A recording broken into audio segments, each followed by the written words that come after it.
A very good evening, everybody. This is Gulf Harbour Radio, ZMH 286, Patricia and David, on what is another disgusting day here in the North Island.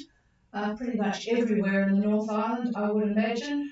We measure the days now by how long our poor people on top of the roof managed to stay there, and today they didn't stay there very long.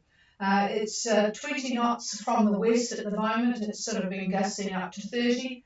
1007.1 dropping, 77% relative humidity because there's rain showers on and off. 75% cloud cover and 16 degrees, although I'd have to say it feels a lot colder than 16 degrees.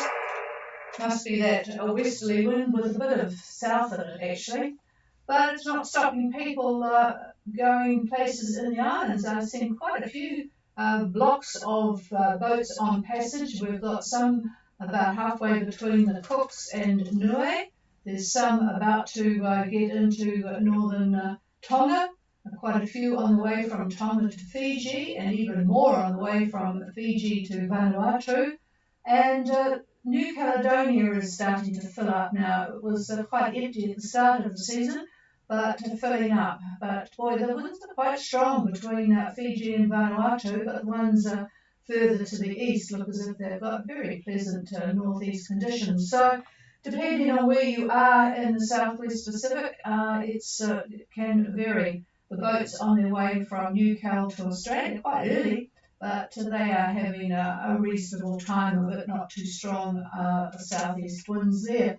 So that's what I'm looking at on the AIS. We don't have any boats on passage at the moment checking in, and it's just going to be one of those seasons. I think my forecast, and I do have, David doesn't know I have a crystal ball, but I imagine that it's not going to be a season where a perfect passage south to New Zealand is going to be made available too often. La Nina is now fully gone, so we are going to be expecting a lot of changeable weather. We'll see what he has to say.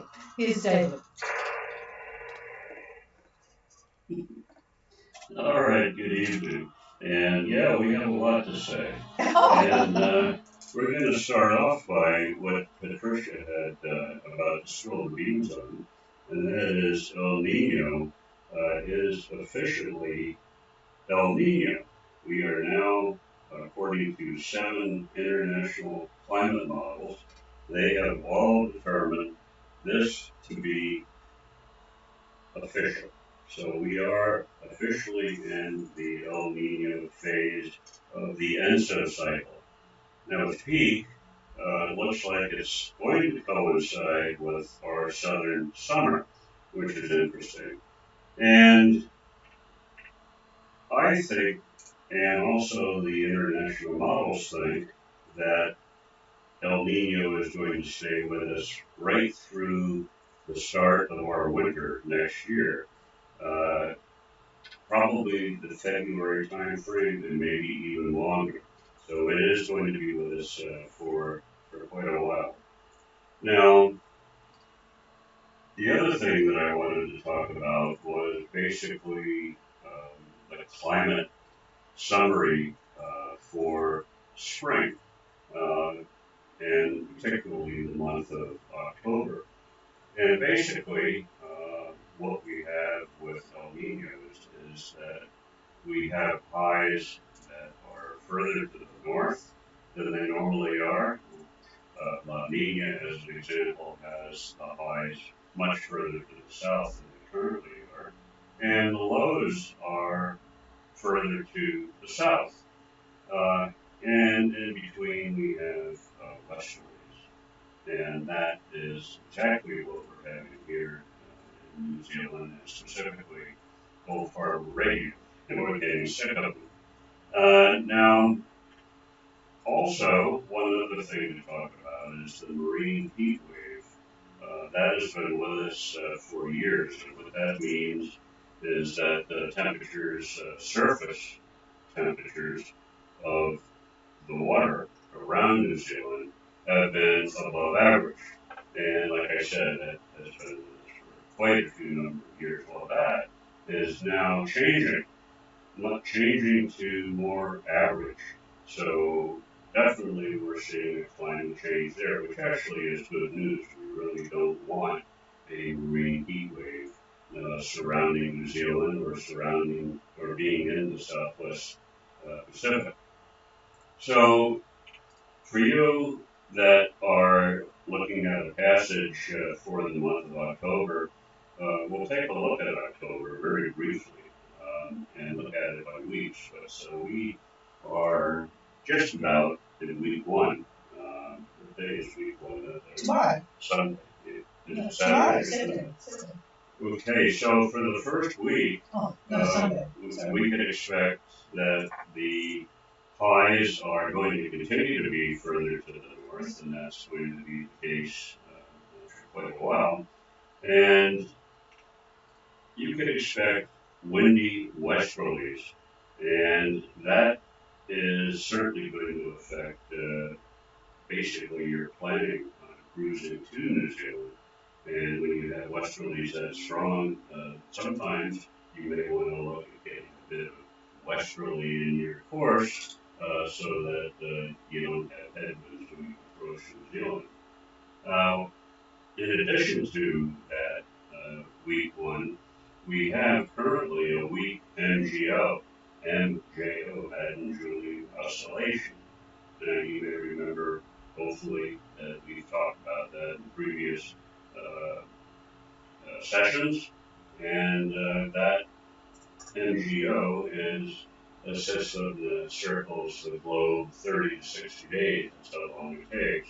And when it's over our area, the maritime continent and areas from Fiji west to Solomon, it basically provides much more cloud than normal. Troughs become much more prevalent, and bad weather in general. However, it's fairly weak, and that is going to affect basically week one. Now, the second week of October, not a whole lot of change from the first week. We still have the highs well to the north and the lows well to the south, but the highs appear to be sliding a little bit further to the south. Not much, but just a little bit. But they're still further north than they ever have been in La Nina.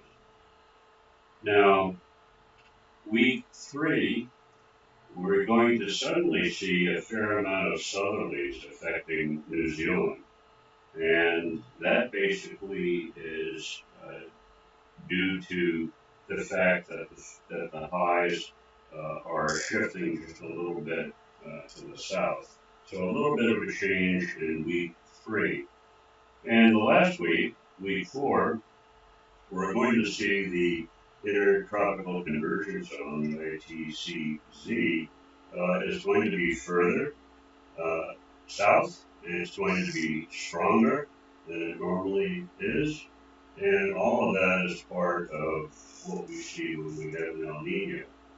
And in addition to that, because of the strong nature of the ITCZ, there is a possibility of depressions forming within this band of cloud. And that happens, they're going to move typically to the south, southwest, southeast. It just depends what the upper levels are doing as far as driving their direction. So that is actually their normal trajectories, at least to the south, as you know. So that's something to keep in mind if you're waiting for October or towards the end of October. This may happen. And again, October, looking at the records for New Zealand, October is the windiest month of the year. So this is New Zealand that I'm talking about now. So keep that in mind when you're thinking about leaving for New Zealand in the month of October. So that's sort of a bit of a climate summary, if you will, not a weather forecast, but just basically what the climate is looking like. So hopefully you find that useful, and with that, I'll pass it back to the boss. Well, I tell you what, it couldn't be any worse wind-wise than what we've got at the moment. It is just simply horrible, very, very unpleasant. I laugh because when we first came to Auckland, or came back from cruising and arrived at Auckland, I'm a Wellingtonian, and you always hear about windy Wellington. Well, of course, we arrived in an El Nino year up here, and it was really, really windy. And I couldn't understand why they would stop at Wellington. Mind you, at the moment, Wellington has horrific gales. We're getting these westerlies, but Wellington is getting it from the south, then the north, then the south. It is, I would have to admit, pretty bad down there at the moment too. But anyway, it just seems to, with the grey skies that we get here, it just seems to be very unpleasant. Okay, there's not too much news from me. We got an interesting email from the Somerset crew. You folk that cruised last year will remember the Somerset family on their big catamaran. They are now in Bali, and they are with the crew from Bliss and having a great time by the sound of it, really enjoying it. Okay, is there anybody wanting to make contact? Please call now.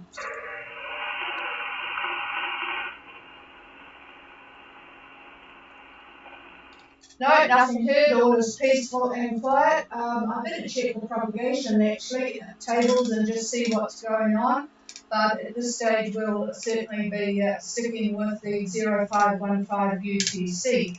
For those that were trying to get on our website this morning for some reasons unknown, the website was down. I couldn't even get hold of the people we pay our money to. I suspect it was more widespread than just Gold Harbour Radio. But anyway, it is all back and running this afternoon. So those of you who wanted to study up on some weather over the weekend, you'll be able to do that. But we will be on briefly again tomorrow night. Not sure why, because there's not much action out there at the moment. But we'll leave you with it. And good luck to all those folk who are planning passages on the weekend. Cheers all, Gold Harbour Radio, clear this frequency is available for your use. Cheers all.